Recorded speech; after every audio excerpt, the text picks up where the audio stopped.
following program on Ada Derana 24 is classified for general audience. It is intended for all ages. It contains little or no violence, no strong language, and little or no sexual dialogue or situations.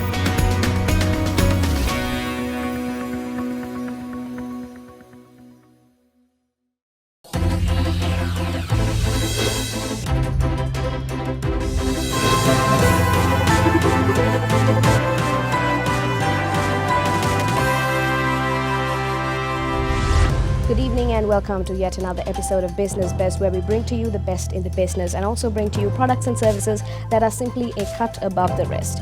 Now, when considering Sri Lanka in an international sense, I'm pretty sure you all would understand that consensus is a little bit vague, when it comes to international relations and communications between different nations and Sri Lanka. And to combat this, we should promote, more trade and logistics operations that can build trust between two nations, especially between Sri Lanka and neighboring nations as well, considering India or Maldives. And now, considering this, we have a very special guest with us today, Mr. Sudesh Mendis, who is the founder of Ocean Trade and Logistics. Thank you very much, Mr. Sudesh, for joining us today. Thank you very much for inviting me. Your project, your company, Ocean Trade and Logistics, is a company that aims to create a link essentially between Maldives and Sri Lanka, and exports, imports, mainly exports of course, and building trade confidence with Sri Lanka and the rest of the world. Now, could you please just give us an insight into exactly what Ocean Trade Logistics is as a company? Yeah, actually I have started this company in 2010 as a logistic company with a merchant shipping license. Then I got a lot of opportunity to visit Maldives during that time. So I saw a lot of gaps in this trade. So I thought, why not? I will do this to fill these particular gaps. And there were a lot of opportunities that time. So then I slowly moved into trading. So actually during that time there were a lot of areas that the exporters didn't fulfill. So that time I thought I should do that. Then especially the Maldives is islands, and most of the resorts are in very far away, so they have to transport it by boats. So the packing we have to extra think, but most of the exporters by that time they didn't think on that. So they put just cardboard cartons and send it. But by the time when it's reached to the final consignee, it has got wet. So those things I realize and how we should do. So I just implement and I start doing those export. So first I send it to one customer. They were very happy. So then they start spreading it to their friends. So finally it went up to 2,000 customers. So now we are catering to about 2,000 customers, small to large scale customers. And that is how I start my career for freight forwarding and trading. So now basically more than the freight forwarding, we do trading. Yeah, trading as well. And also, of course, I just wanted to ask you now, you started with Maldives. I just want to ask you a simple question. Why stick with Maldives? Why Maldives? Actually, I have not stick with Maldives. Before I entered to the Maldives, I was catering to Australia, UK, India, Singapore, those countries. But when I start with my service, gradually I got lot of orders from Malay. So just imagine when you are catering to 2,000 customers in Maldives, how many calls I am getting per day and how many inquiries. So actually my team and myself are very busy. So 90% now we are doing to Maldives just because of that. I see. And also, now that I've heard, from just a few questions that we asked in the past few minutes, I realized that you have a certain specific ways, I had to do this, I saw the opportunity and I took it. Now, just to divulge from exactly what your company is, I just want to ask you on your philosophy and your work ethic, where, you took charge and you actually, you made this work. But when it comes to entrepreneurs and businesses in Sri Lanka, we're never really cultivating that mindset in Sri Lanka, in students and young minds. Could you just comment on exactly, what your thoughts are regarding the whole education of entrepreneurship in Sri Lanka and how you feel about that? Very good question, because today when you go to schools, they don't teach exports. They in commerce stream they just touch about it, but exactly they don't teach how to make a commercial invoice. What is the difference between a pro forma invoice and a commercial invoice, and how to work with a bank, how to work with a freight forwarder, what is the terms that we are using in export industry, and how you should do the packing, how you should do the stuffing inside the container. So these knowledge nobody is giving in Sri Lanka, but in other countries they teach to the young students. And in Sri Lanka we don't focus on export. Until this pandemic came, nobody realized how important this export industry, and our education itself very much behind, about 20 years behind. We are still staying. We are in now what do you call social revolution. Earlier it was IT revolution. I think we are still in IT revolution. We have not come to the social revolution. But do you teach these things to the students? But lot of industries have come up with social revolution. Now most of the number 1, 2, 3 income generated companies are social revolution companies like eBay and booking.com. Those are like multi-billion concepts, but we have not teach to our children about that. So there is a very big gap in our education. I think that is where we were lacking. Even people who know the subject, when you are doing a business, they don't like to give their knowledge to others because they try to protect their business. Very especially our big time exporters, they never give their idea, they never share their customers' details, they never give how they manufacturing, they don't even enter outsiders. So they know how to do it, but they don't share. So what will happen to the next generation if they don't know how to do it? So there is a very big gap between export industry. I think education ministry also should look into these areas. Definitely, and also considering how non-conducive the environment is to starting up an entrepreneurship also, to make such ambitious moves, you need to have a supportive environment, and that's not really visible in Sri Lanka. We have to always work on that. And also, I'd like to go back into exactly your business, and I just want to ask you now, having done trade with multiple countries, I just wanted to ask you what they think of our country, what our standing is and what our business relationships are like between Sri Lanka and the countries that you handle, and especially Maldives. What has it been like? We are very much behind the technology. When you take agriculture sector, now from Sri Lanka, I have been to a lot of supermarkets in Maldives. I didn't see Sri Lankan carrots in those supermarkets, but I have seen Australian carrots in supermarkets. But the freight rates are 2-3 times more. From Australia to Maldives, it's take about 2 days. But Sri Lanka, we can send it overnight. But still, our carrots are much expensive and quality is not good. Mainly because we have not given the technology.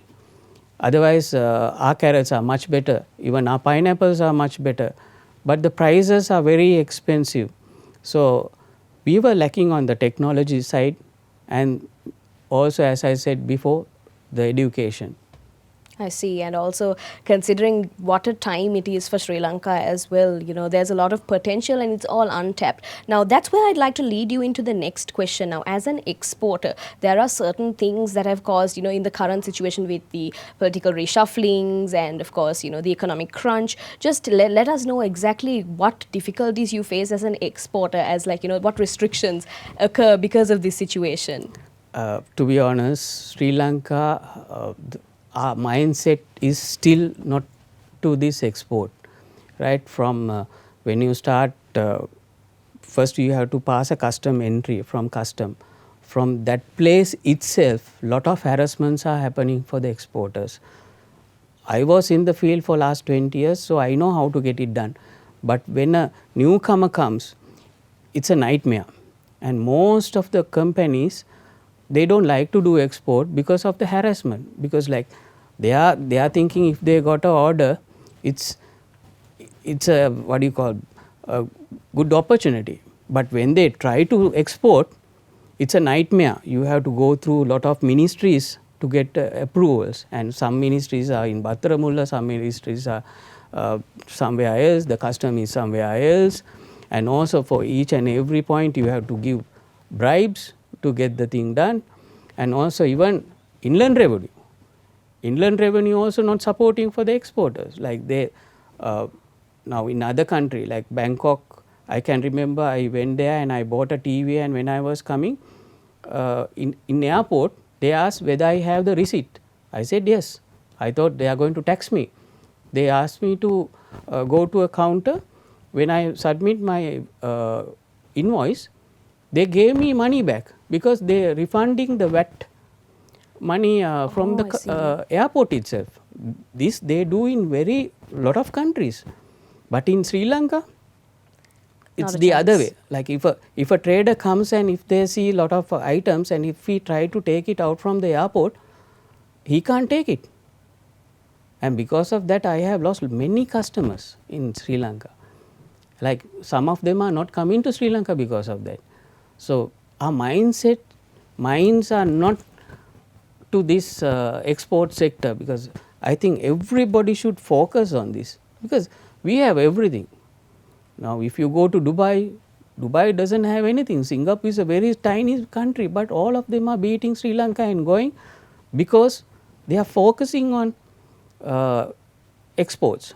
And also I should tell now today we are in a different era.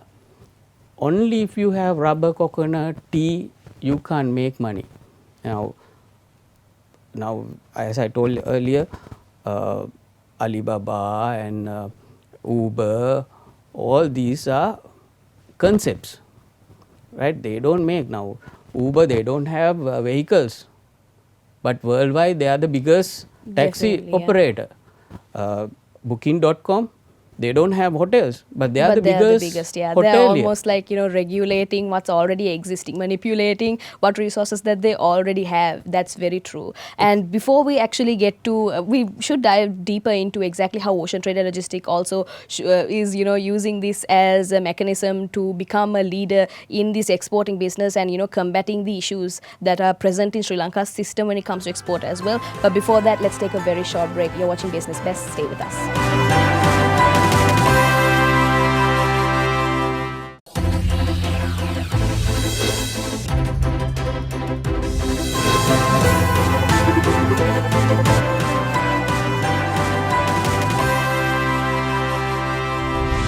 Welcome back to Business Best. We were in conversation with Mr. Sudesh Mendis, who is the founder of Ocean Trade and Logistics. Now, Mr. Sudesh, we were discussing exactly how non-conducive the environment is, to exporters within Sri Lanka. Now, you have a worldview experience and you've been a globetrotter and you've seen how it works in other countries as well. So I'd like you to enlighten us a little bit more on exactly how it works, across the world in comparison to how it works in Sri Lanka. Now, actually, as I told earlier also, just because that we have something, we can't go and sell it. We have rubber, we always say we have rubber, we have that, this and all. It doesn't work. Now, the world have changed. So, people have to create concepts. Actually, the government should create the concept. When the government create concepts only, under that, the exporters can benefit. Not only exporters, even the hoteliers, taxi drivers, everybody. I will tell you a nice example. Expo 2020, which happened was in Dubai. So I went for it. They don't sell anything. Expo doesn't sell anything. But as a country, they market in such a way. I went through the website. 24 million visitors have visit Expo 2020. As a country, how they sell it? Now, when you get into the Emirates airline, it's branded Expo 2020. When you get down and when you go to buy a SIM, they give free ticket to enter to Expo. And when you get into cab, they have branded and everywhere Expo 2020. And during that time, the hotel prices are very high. Even the taxi prices are very high. Even the train service The last station is Expo 20, the station name itself Expo 2020. This is a concept, and they are bringing 24 million visitors, but in Sri Lanka per year we are bringing only 1 million tourists. Maldives about 3 million tourists, but from 6 months they have achieved 24 million. These are the concept. So government is creating the concept, under that, so all the business people getting the opportunity to sell their products. Same time, Dubai is selling their desert safari. You won't believe 5,000 V8 vehicles are going daily to show the desert. What do you get in desert? Desert is only sand. What else to see? But they give the best V8 vehicle for you to go, and in middle of the desert there are restaurant type places. You will get a lot of entertainment. So it's like icing for the cake, right? That's how they sell the desert. So just imagine 5,000 vehicles per day, and if they are selling this sand, right? So it's a concept. So under that, the transporters, hoteliers, restaurant, everybody is benefiting. When it comes to Sri Lanka, we have Sigiriya, Polonnaruwa, Anuradhapura, beautiful beach. Are we selling? So that's the question. We have not start selling those properly. We should create a concept.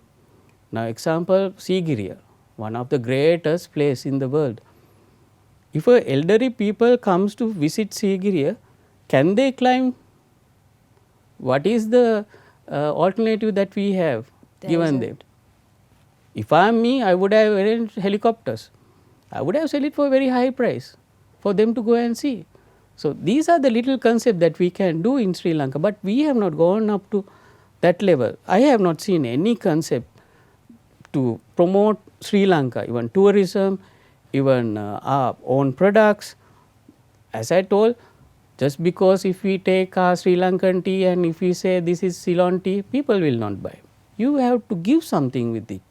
You have to make sure that they will buy it. You have to do a lot of marketing. You have to do a lot of homework. That part we are not doing as Sri Lankan. That's where we were lacking. And exactly considering it's a very untapped potential. Now I mentioned this earlier as well, where there's like a lot of room for growth, but there's not a lot of encouragement for that growth. And just circling back to exactly your company, Ocean Trade and Logistics. Now this is a company that has existed for quite a while and has seen exactly how, you know, the workings are and how non-conducive the environment is. So just considering how it has been exporting and how it has been working, could you just let us know about exactly how this process began? Like, let us know how you started, and was it exactly as difficult as you described, and just let us know about your experience. Yeah, actually I have gone through all the issues in Sri Lanka when we start. The main thing is you have to keep your word to your customer, and you have to always give the best, and you have to make sure that customer will come again. Right, so always I am telling to my staff, give your best, make sure that he will come again. So, and when they come also, we have to give a very friendly service. Sometimes if the customer is unable to come during our office hours, we should go to his hotel or his residence or anytime. So we can't say we are working only 8 hours per day. So export doesn't work like that. You know, if you are working with USA, they start after 7 o'clock.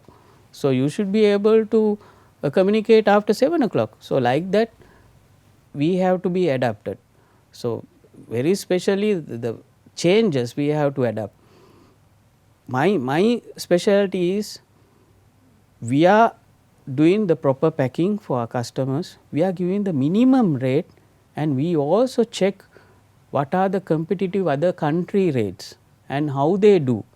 According to that, we implement our rates, right? And also we will make sure it will reach to customer safely, very less damage. Like most of the time I am very much concentrating on how you pack your cargo inside the container and where you pack. So, that also very important. Now, if a fragile item and if you just dump it to freight forwarder and if they put something on top of that, it is finished. But those things it is not happening in my company, because I have trained my staff to check those, and even each and every export which is going from my company, they have to send photos to my WhatsApp group.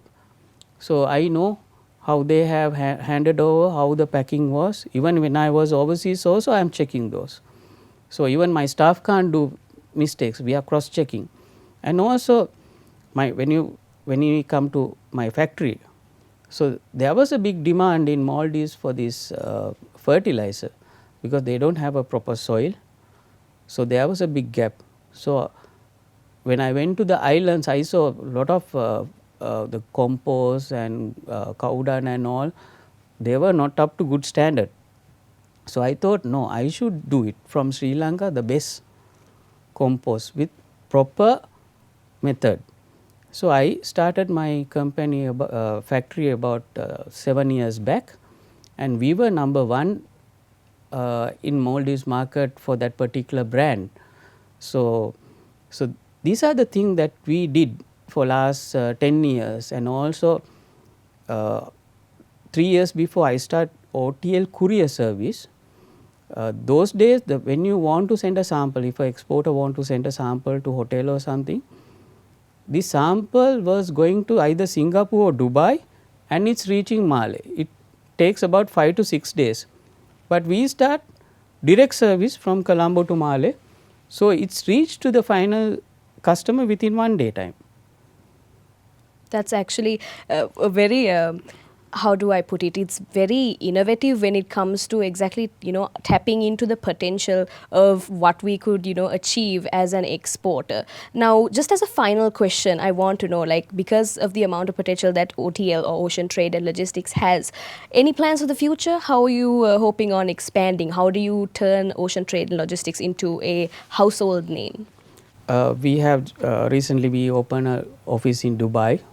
So, we are focusing on that just to do the transshipment business, Dubai, Sri Lanka and Maldives. So, that is my next step in our company. That is actually especially considering how much we can gain as a country from being a global nation as well. And that was quite the insightful discussion, considering how much more potential Sri Lanka has and how much we can grow, starting from the ground level up, starting from education about exports, and of course making exports more conducive, the environment of trade within Sri Lankan government sectors as well, and how we can actually turn Sri Lanka into an export hub as well.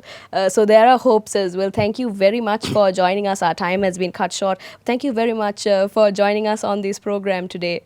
Most welcome, and thank you very much for inviting me. Thanks again, and that's about all we have for you today. Join us again next time as we introduce the best in the business and of course products that are cut above the rest. If you missed this program, you can always catch us again on our YouTube channel, youtube.com/otherthanenglish. This is Business Best. Thank you for watching. Good night.